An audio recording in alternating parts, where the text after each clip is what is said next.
कहानी की शुरुआत में हमें रास्ते में जाते हुए दो बसेस को दिखाया जाता है। उस बस में बहुत सारी फीमेल स्टूडेंट्स होती हैं जो वे सभी अपने क्लास के लिए जा रही होती हैं। उन्हीं में से एक का नाम मित्सुको था जो दिखने में काफी प्यारी थी। वो अपनी नोट्स बुक में कुछ लिख रही होती है। तब उसकी फ्रेंड्स उससे कहने लगती हैं कि क्या तुम हर वक्त लिखती रहती हो, क्या मिलेगा इस तरह की नोट्स बनाने से, यहाँ देखो सभी लोग एंजॉय कर रहे हैं, तुम क्यों नहीं करती। यह कहकर उसकी फ्रेंड उसकी नोटबुक को छीन लेती है और उसका पेन नीचे गिर जाता है और वो अपना पेन उठाने के लिए जैसे ही झुकती है तभी हम देखते हैं कि उस समय कोई चीज बहुत तेजी से आती है और उस लड़कियों के साथ उन दोनों बसेस को आधे पर से ही काट देती है, जिसकी वजह से सारी की सारी लड़कियां दो हिस्सों में कट जाती हैं। इसी के साथ जैसे ही मित्सुको ऊपर उठती है तब ये देखकर काफी हैरान हो जाती है कि यह क्या हो गया अब, क्योंकि वो नीचे पेन लेने के लिए झुकी थी इसीलिए बच गई थी। ये देखकर बहुत ज्यादा डर जाती है और बस से उतर कर भागने लगती है। यहाँ पर हमें पता चलता है कि इन सभी को काटने वाली चीज कुछ और नहीं बल्कि हवा ही थी जो सभी को काट रही थी। यह हवा अब मित्सुको के पीछे भी पड़ जाती है। ये देखते हुए मित्सुको चिल्लाते हुए काफी तेजी से भागने लगती है। भागते समय उसे आगे चार लड़कियां और भी दिखाई देती हैं और वो उन्हें झुकने के लिए कहती हैं, लेकिन काफी देर हो चुकी थी। वो हवा उन्हें भी आधे पर से काट कर चली जाती थी है, लेकिन उनमें से मित्सुको एक लड़की को बचा लिया था कि तभी इन्हें कुछ साइकिलिंग करते हुए लड़कियां नजर आती हैं जो कहीं पर जा रही थी। उन्हें भी यह बचाने की कोशिश करती है, लेकिन वो हवा उनके साथ भी वही करता है जो अभी इनके दोस्तों के साथ हुआ और इसी दौरान वो लड़की भी मारी जाती है जिसे अभी उस अदृश्य चीज से बचाया था। अब वो ये देखकर काफी डर जाती है और वो इधर उधर भागने लगती है। आगे हम देखते हैं कि मित्सुको जब एक नदी के पास जाती है तो वो ये देखकर हैरान हो जाती है कि उस नदी में भी पहले से बहुत सारी डेड बॉडीज पड़े हुए थे जिसने हवा ने यानी उस अदृश्य चीज ने काट दिया था। वहां से वो एक डेड बॉडी के कपड़े लेकर चेंज कर लेती है। अगले सीन में हम देखते हैं कि मित्सुको चलते चलते एक स्कूल में पहुंच चुकी है जहां पर और भी बहुत सारी फीमेल स्टूडेंट्स थी। उनका यूनिफॉर्म मित्सुको के यूनिफॉर्म से काफी डिफरेंट था, यानी यह भी था कि वो तो उनके स्कूल के स्टूडेंट तो नहीं थी कि तभी एक लड़की मित्सुको के पास आती है और उससे कहने लगती है कि तुम कैसी हो। दरअसल देखा जाए तो वो लड़की उसकी बेस्ट फ्रेंड थी, लेकिन मित्सुको उससे पूछती है कि क्या तुम सच में मेरी बेस्ट फ्रेंड हो, क्योंकि उसे कुछ भी समझ में नहीं आ रहा था कि उसके साथ हो क्या रहा है। वो काफी सदमे में थी। यहाँ पर हम ये भी जान पाते हैं कि मित्सुको और उसकी बेस्ट फ्रेंड काफी ज्यादा एक दूसरे को प्यार करती हैं कि तभी वहीं पर तेज हवा चलती है और मित्सुको डरकर बिल्डिंग के अंदर चली जाती है। उसकी बेस्ट फ्रेंड को कुछ भी समझ में नहीं आ रहा था कि यह हो क्या रहा है। वो मित्सुको से पूछने लगती है कि तुम इतना ज्यादा काम क्यों रही हो और इतना ज्यादा डरी क्यों हो,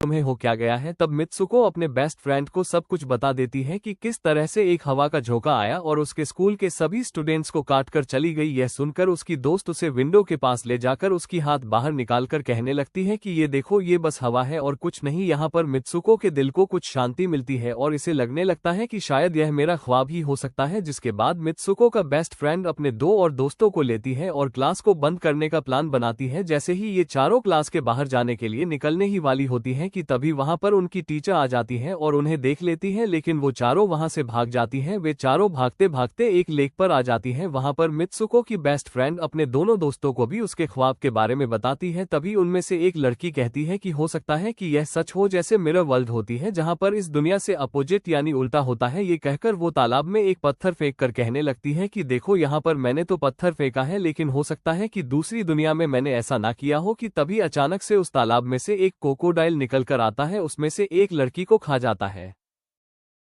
फिर वो लड़की कहने लगती है कि देखो मैंने कहा था ना, जो इस दुनिया में होता है वो उस दुनिया में बिल्कुल भी नहीं होता और जो उस दुनिया में हो रहा है वो इस दुनिया में नहीं हो सकता। तो इसको भी उसी दुनिया में मगरमच्छ ने खाया है। और यहाँ पर ये देखो ये तो बिल्कुल सेफ है। उसी लेक के पास एक बिस्तर यानी एक बेड नजर आता है। ये चारों उस बेड से तकिए को उठाकर खेलने लगती हैं कि तभी हम देखते हैं दूर से दो लड़कियां इन्हें देख रही थी। उन दोनों लड़कियों में से एक ब्राइडल बनी हुई थी क्योंकि ये दोनों लड़कियां आपस में एक दूसरे से शादी कर ली थी। जिसके बाद उनमें से एक फ्रेंड बताती है कि हमें कुछ ऐसा करना होगा जो उस दुनिया में इम्पॉसिबल हो, क्योंकि हमारी किस्मत तो पहले से लिखी जा चुकी है लेकिन हम इसे बदल भी सकते हैं। जिसके बाद ये सभी लड़कियां अपने स्कूल में वापस आती हैं और नेक्स्ट लेक्चर लेने के लिए क्लास में चली जाती हैं कि तभी मित्सु को देखती है उसके पास एक तकिया पड़ा हुआ है। अब जैसे ही वो इस तकिए को उठाने के लिए नीचे झुकती है कि तभी उसकी टीचर पूरे क्लास में गन से फायर करने लगती है और जैसे ही मित्सु को उस तकिए को उठाकर ऊपर देखती है तो उसके क्लास के सभी लड़कियां मारी जा चुकी होती हैं और यहाँ पर एक बार फिर वो बच जाती है जैसे पिछली बार अपने ड्रीम्स में बच गई थी। मित्सुको की टीचर उसके पास आकर कहती है कि तुम्हारी हिम्मत कैसे हो गई इस क्लास को बंद करने की, तुम्हारा भी मरना तय है। कि तभी उसी वक्त दो लड़कियां और आ जाती हैं और मित्सुको को बचाकर वहां से भागने की कोशिश करती हैं, लेकिन एक दूसरी टीचर वहां पर आकर उन दोनों लड़कियों को मौत के घाट उतार देती है। अब जितने भी स्टूडेंट्स की जान बच गई थी, मित्सुको उनके साथ बाहर भागने लगती है, लेकिन स्कूल की सभी टीचर्स उन सभी लड़कियों पर फायरिंग करने लग जाती हैं। अब यहाँ पर फायरिंग के दौरान सभी लड़कियां जैसे ही वहां से बाहर आती हैं तो यहाँ पर हवा उन्हें काट देती है। यहाँ पर अब मित्सुको यहाँ पर एक बार फिर से अकेली रह जाती है और वो वहां से भागकर क्राउड एरिया से होता हुआ पुलिस स्टेशन में जाती है। वो वहां पर सब कुछ बताने लगती है। उसकी यह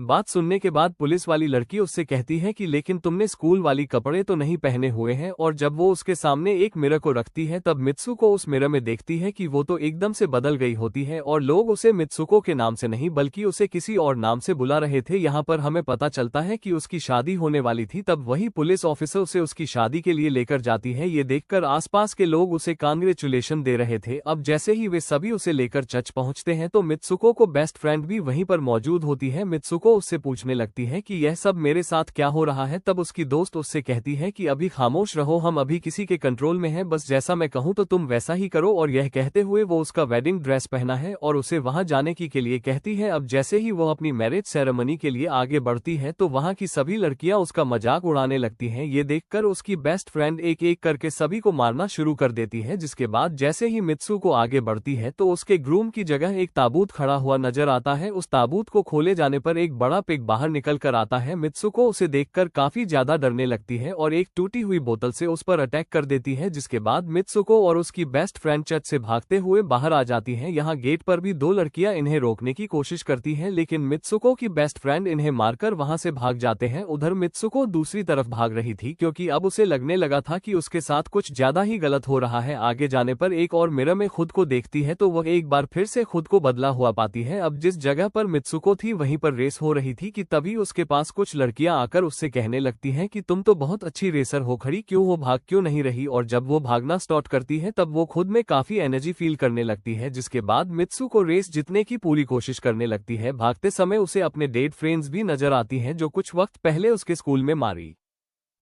जा चुकी थी। कि तभी उसी वक्त उसकी बेस्ट फ्रेंड भी आ जाती है। तभी ये दोनों नोटिस करती हैं कि वही पिग और वो औरतें जिन्होंने इनको चर्च में रोक रही थी वो सभी इन्हीं की तरफ आ रही थी। भागते समय कुछ लड़कियां मित्सुको से कहने लगती हैं कि इस दुनिया से बाहर चली जाओ। इसके बाद हम आगे देखते हैं कि मित्सुको भागते भागते एक सुनसान अंधेरी जगह पर आ जाती है। वहीं पर कुछ स्टूडेंट्स नजर आती हैं जिन्होंने यूनिफॉर्म पहना हुआ था। वो सभी लड़कियां मित्सुको से कहने लगती हैं कि हम सभी मरे हुए हैं और तुम्हें भी मार देंगे। लेकिन तभी मित्सुको की बेस्ट फ्रेंड वहां पर आकर उस लड़की को मारकर वहां से मित्सुको को भगा ले जाती है। मित्सुको की बेस्ट फ्रेंड उसे अपना नाम जोर जोर से पुकारने के लिए कहती है, जिस पर मित्सुको अपना नाम जोर जोर से लेने लगती है। इसी के साथ मित्सुको अपना असली रूप में वापस आ जाती है। उसकी बेस्ट फ्रेंड उसे अपना हाथ दिखाते हुए कहती है कि प्लीज मेरे हाथ में जो वायर लगी हुई है उसे बाहर खींच दो ताकि मैं इस दुनिया से बाहर जा सकूं। लेकिन मित्सुको को डर भी था कि कहीं यह वायर खींचने से उसकी जान ना चली जाए, और क्योंकि मित्सुको अपने बेस्ट फ्रेंड को काफी ज्यादा प्यार करती थी इसलिए वो ऐसा नहीं करना चाहती थी। लेकिन ज्यादा उसे फोर्स करने पर वो उसकी वायर्स खींच देती है। वायर खींचते ही उसकी बेस्ट फ्रेंड की बॉडी दो हिस्सों में बट जाती है और तभी उसी वक्त उसे एक गेट नजर आती है। उस दरवाजे से बाहर आने पर वो देखती है कि अब वो आदमियों की दुनिया में आ चुकी है। वहीं पर उसके पोस्टर्स भी लगे हुए थे जिस पोस्टर को कुछ लड़के देख रहे थे। तभी एक लड़का मित्सुको के पास आकर कहता है कि तुम फ्यूचर में हो। इस बात को सुनते ही वो बेहोश हो जाती है। कुछ टाइम के बाद जब उसे होश आता है तब वो आगे बढ़ती है। तब वो देखती है कि एक बूढ़ा आदमी गेम खेल रहा होता है और उसी गेम में मित्सुको वही